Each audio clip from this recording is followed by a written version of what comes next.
Hi everyone, I'm just popping in really quickly before the episode starts to let you know about the survey that I have made that's linked in the description.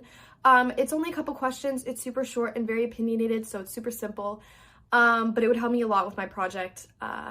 So yeah, without further ado, let's get into the episode.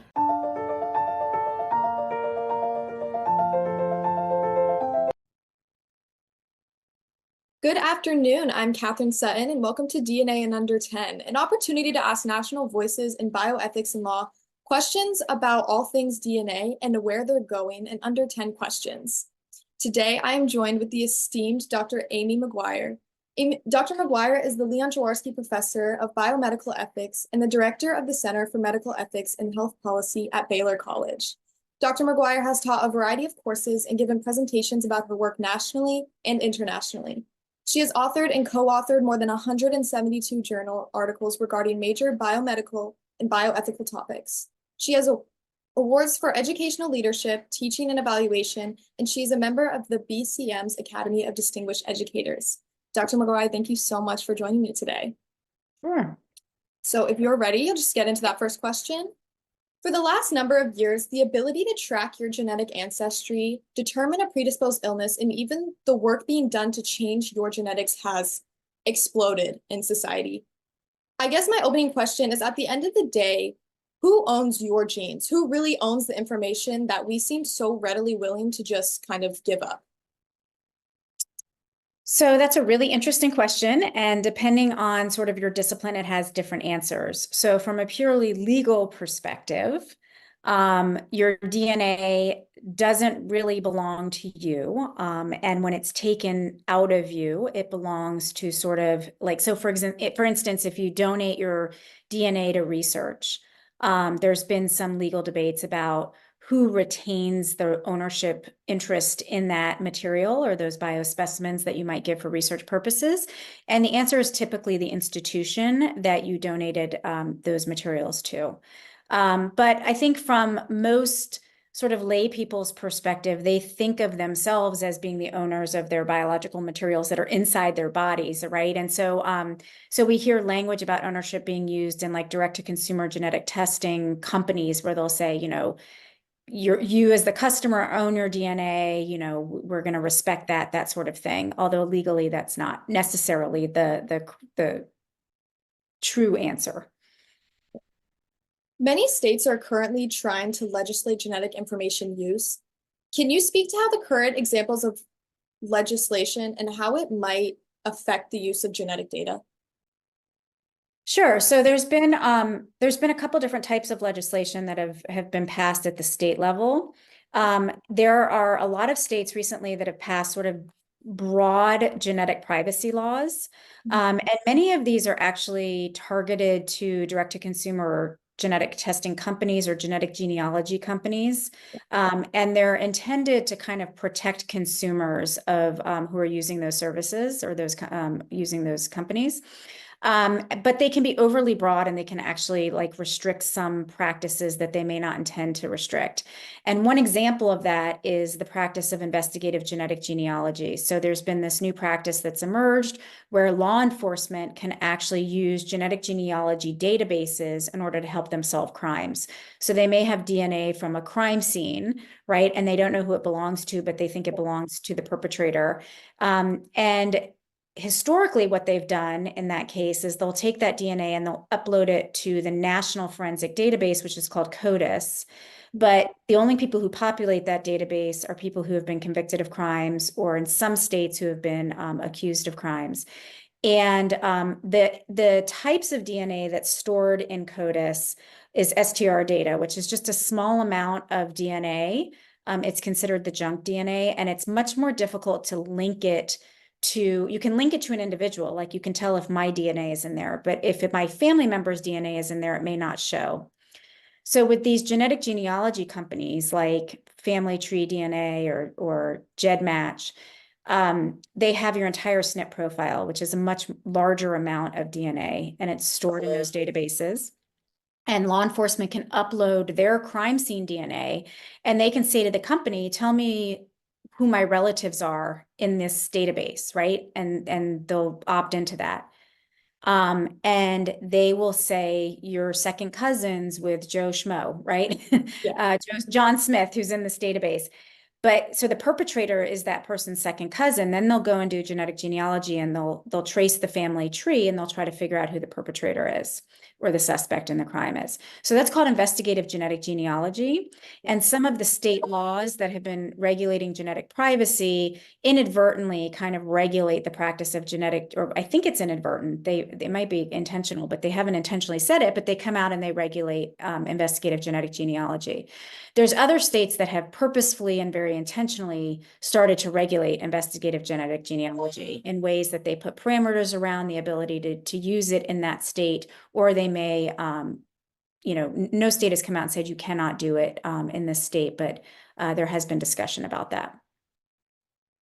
So just piggybacking off of kind of your answer there, does direct-to-consumer companies have an obligation to help law enforcement? And kind of to add to that, does the customer have an obligation to that as well? So they don't have an obligation. The debate is really, at least not a legal obligation. Some may argue that they have a moral obligation. And I think some of the direct-to-consumer genetic companies felt like when they were asked initially, 5-6 years ago when this all started, about letting law enforcement use this technique using their databases, I think some of the database owners felt like they did have a moral obligation to do that for the sake of helping to protect the public safety. But certainly from a legal perspective, there's no obligation. And many of the direct-to-consumer genetic testing companies don't allow law enforcement to use their databases. So Ancestry.com, 23andMe, they explicitly say law enforcement is not allowed to use our databases. There are a couple databases that have said, yes, we are going to allow law enforcement to use the databases. And they initially did so by changing their terms of service, but not getting explicit permission from their customers for this type of use.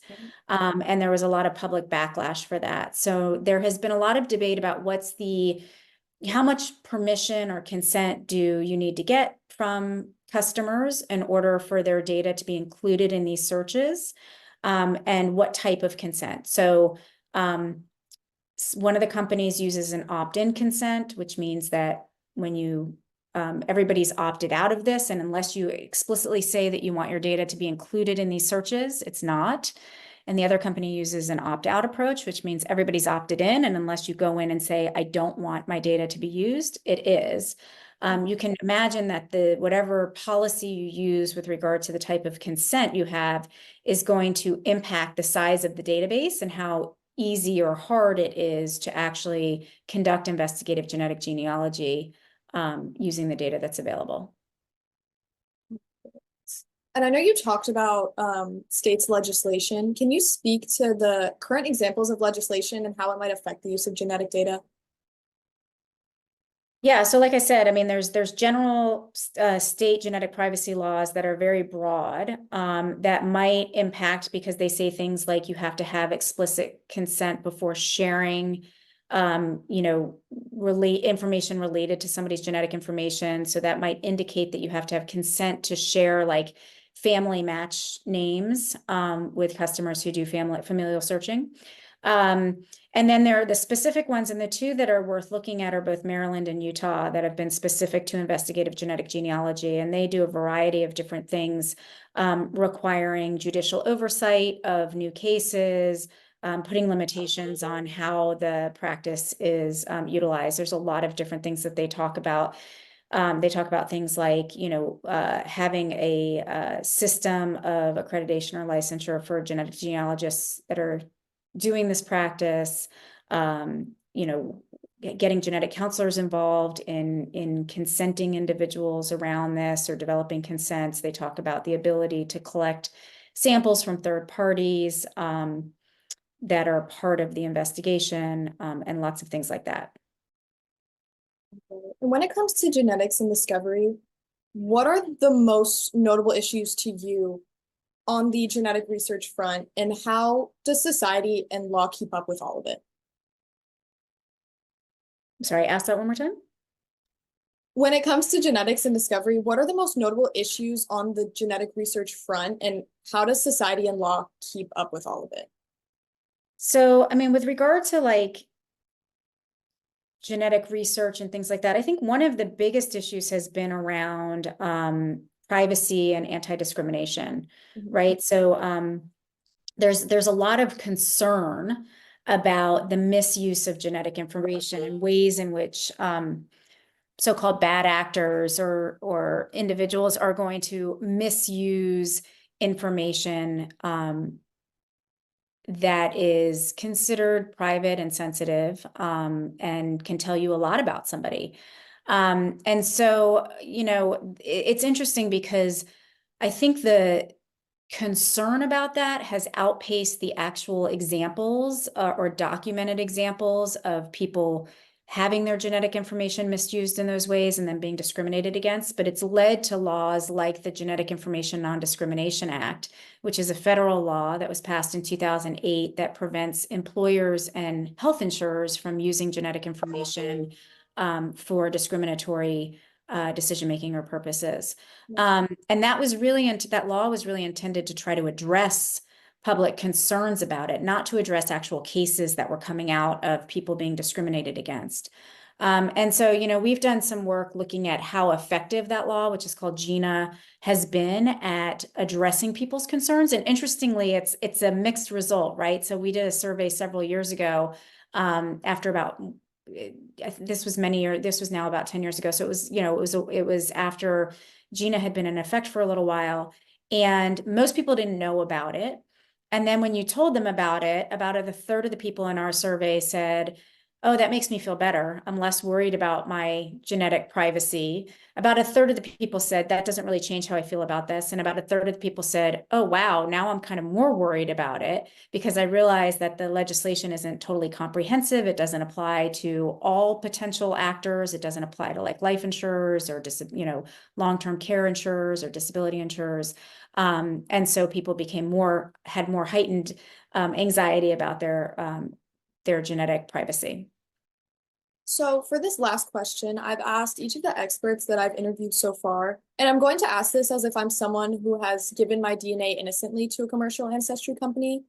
So the purpose of developing and codifying ethical guidelines is to ensure that people are aware of what they're giving up, which in this case is their data, and where that data is going. We could argue that the average person on the street does not fully understand the need or worth of the data, its uses, risks and benefits, etc. How can we ensure that it's safe, secure, and private? And the reason I'm asking this is because we seem to be under pressure by research or law enforcement to surrender our DNA with the notion that we're advancing knowledge, that we're helping people. Yeah, so I mean, I think it depends on the context in which you are providing your DNA, right? And what circumstances. So part of that question was asking about direct-to-consumer genetic databases. And we've also been talking about genetic research and things like that. So people's decisions about giving away their DNA, right? In whatever capacity, or sharing their DNA, or however you want to think about it, donating their DNA. It's their decision about that is gonna require some sort of complicated trade-off. What are the potential benefits? What are the potential risks of doing that?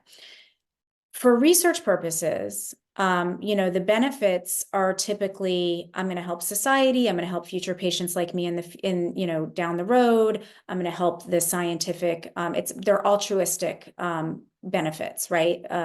Or motivations. The risks are that there might be some compromise to my privacy if the rules aren't followed or if something gets hacked. And what you want to do is you want to set up a system where you're minimizing the risks by providing as much security as possible. You're protecting people as much as possible so that that calculus is easier for people to make, right? And you can encourage people to participate in research for the benefit of society without having to worry too much about the risks of that. In the direct-to-consumer marketplace, people typically participate because they are curious about themselves. They want information. They want to know who their relatives are. They want to know where they came from a genetic ancestry perspective. They may want to get some information about their health traits or their genetic traits. So they're curious about themselves. And again, the risk is around privacy. One of the and the misuse of that information, or the people taking that information or hacking that information or using it in ways that could be harmful. One of the biggest debates around investigative genetic genealogy has been, should law enforcement be able to access those data, when the intention was not to share it with law enforcement. The intention was because of general personal curiosity, to get something out of it myself.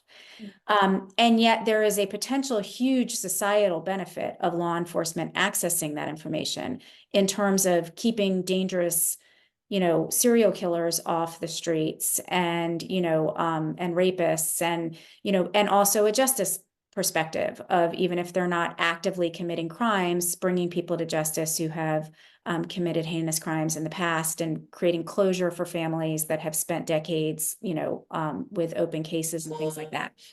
Now, the big question is, who gets to make that decision? How do you weigh, who gets to weigh that calculus and decide, is it the individual customer, or is it the company, or is it society at large? Is it law enforcement? And that's been one of the biggest debates that's been going on in the field. And some people have argued, that's why the opt-in, opt-out consent, some people have said, you really should have opt-in, because customers should be making that decision for themselves, and they should decide, yes, I want my data to be used by law enforcement for these purposes, because I think the benefits outweigh the risks to me. Thank you so much. Thank you for letting me interview you today. I know the sun's going down on my side. But I hope you have a great rest of your evening. All right. Thank you. Good luck.